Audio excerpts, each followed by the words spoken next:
Ever had that moment where you realize you become invisible to the person who's supposed to love you the most? That was me. My name is Kate, and after 15 years of marriage, I thought I had it all figured out.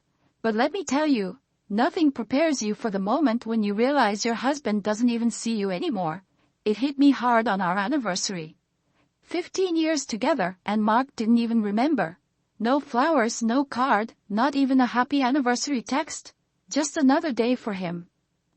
He came home late, barely looked at me, and mumbled something about a busy day at work before heading upstairs.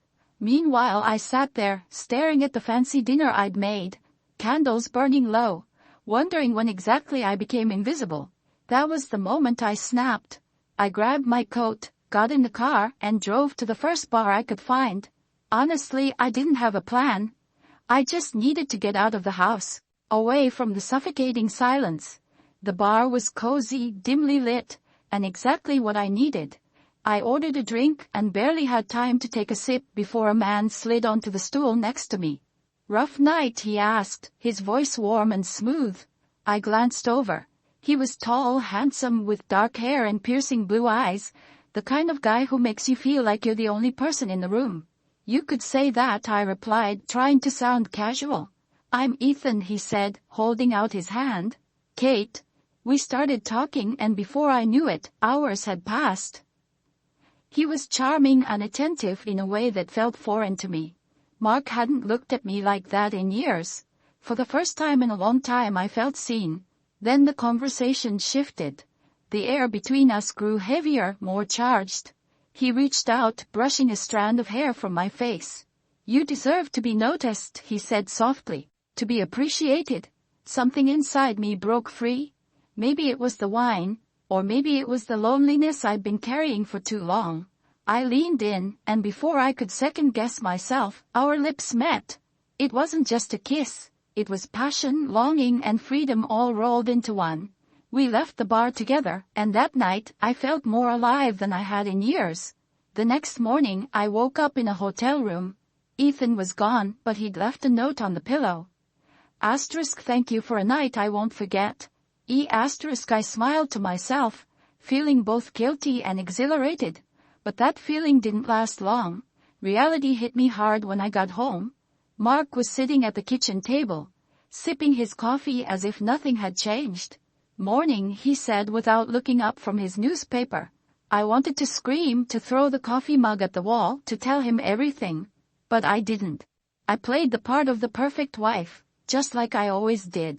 Later that day, Mark mentioned he had a new business partner joining his firm. "Ethan Parker," he said. "We're meeting him today. I think you'll like him. Smart guy, good sense of humor."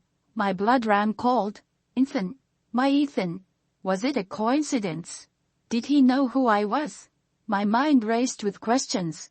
That evening, Mark invited Ethan over for dinner. When the doorbell rang, my heart pounded in my chest. I opened the door, and there he was, standing there with that same charming smile.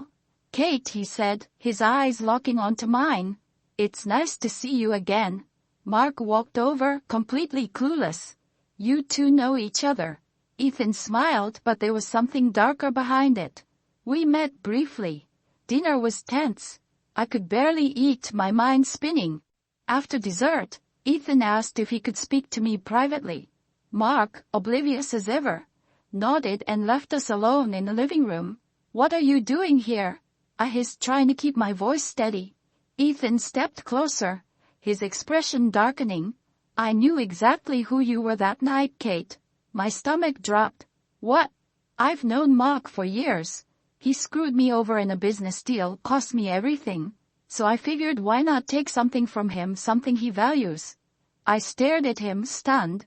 "You used me." His expression softened just a bit.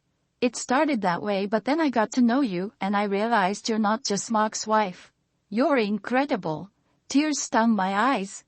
"I can't believe this." "I'm sorry," he said, and for a moment I thought he meant it.